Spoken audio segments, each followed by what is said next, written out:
नमस्कार मु विश्वजित स्वागत करुच्ची आपको आज वीडियो को पोस्ट मैट्रिक स्कॉलरशिप 2026 को नहीं इंपोर्टेंट अपडेट आपण जदि आपण अकाउंट को टंका आसी ना तेबे निश्चित रूपे आपण मैंने यही वीडियोटी देखूँ कहीं ऑलरेडी मैक्सिमम पिलांकर 8,000 टंका +3 पिला कथा कहूँ मैक्सिमम 8,000 टंका से अकाउंट को ऑलरेडी क्रेडिट हो सारी जहाँ को फेज 1 पेमेंट कहुच्छी। फेज 2 पेमेंट कथा जदि कहबा बहुत स्टूडेंट्स माने रही कि जो मानकर जदि स्टाटस चेक करा जाउछि ताले सैंक्शनड बाय अप्रूव अथॉरिटी लिखुछि तो फेज 2 रो पेमेंट केबे आसीबो एवं ता सहित आपण मानकर एप्लिकेशन स्टाटस अनुसार आपन को पेमेंट केबे मिली पारे डिटेल इन्फॉर्मेशन जानिबा वीडियो को एंड जाय देखंतु चैनल को सब्सक्राइब करी पाखर दिया बेल आइकन को ऑल सेट करंतु लेट्स स्टार्ट। सो फ्रेंड्स जेमिति कि आपण माननको मु पूर्व वीडियो रे कहिथिले कि आपणकर स्कॉलरशिप टंका आपणक अकाउंट को केबे आसीबो जहा कि मु डेडलाइन देइथिली आपणकर मार्च 15 तारिख भितर आपणकर अकाउंट को टंका आसीबो एंड मोस्टली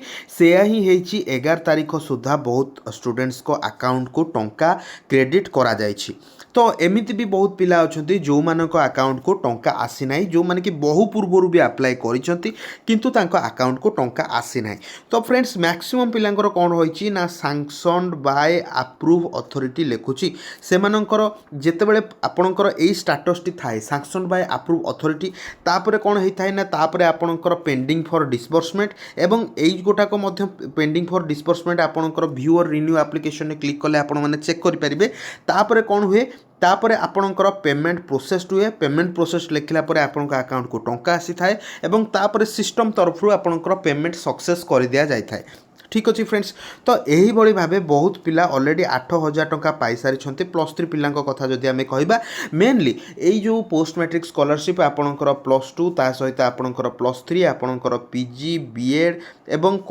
अन्य समस्त टेक्निकल एंड प्रोफेशनल कोर्स कथा जदि आम कह तो सबू कैटेगोरी कोर्स पाई पोस्ट मैट्रिक स्कॉलरशिप आपणकर रही तेबे आपणकर ए जो फेज 2 कहा जाउछि फेज 2 टंका आपणकर अकाउंट को केबे सुधा आसी पारे जेमिति कि फ्रेंड्स मु आपण माननको देखौछि पोस्ट मैट्रिक स्कॉलरशिप रो जहाँ एप्लिकेशन स्टेटस रही आपण माने देखि परिबे सैंक्शन बाय अप्रूव अथॉरिटी एवं एइठी बहुत पिलांक ऊपर क्वेश्चन रहउछि कि हमर रिवर्टेड टू स्टूडेंट लिखाइ छि टंका आसीबो कि नहीं। तो फ्रेंड्स मन रखंतु रिवर्टेड टू स्टूडेंट माने आपणक पाखको आपणकर एप्लिकेशन टी फेरै दिया गला काहे कि फेरै दिया गला ना सेथिरे आपणकर किछि त्रुटि अछि कोन त्रुटि अछि सेटा मध्ये से माने मेंशन करिथांती किंतु सेटा गोटे पिला जदि रेगुलारली तार एप्लिकेशन स्टेटस को चेक कर नथिबो अप्लाई डेट भितर जदि रिवर्ट हेई थाए आपण माने रीअप्लाई करि पारि थांते तो जदि आपणकर एप्लिकेशन टी रिवर्ट हेइछि देन आपण को टंका मिलिबो नाही किंतु जदि गवर्नमेंट सेमिति चांस देला कि जो मानकर रिवर्ट हेइछि से माने रीअप्लाई करि परिबे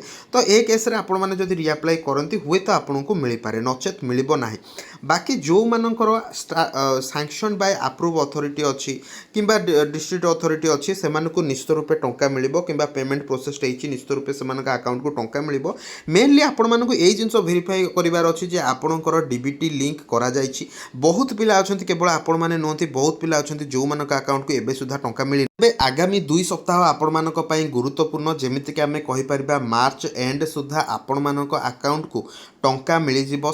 पोस्ट मैट्रिक स्कॉलरशिप रो समस्त अकाउंट को मार्च एंड सुधा टंका मिलि जिवो एवं आपणकर समस्त प्रोसीजर जदि मु आपण मानक कहबी आपण मानक देखै परिबी आपणकर समस्त प्रोसीजर वर्तमान सुधा ओभर मध्य हेई सारिछि जदि आपण माने देखिबे जहा कि जनवरी 31 2026 रो डेडलाइन थिला आपण माने एठारे देखिबे जे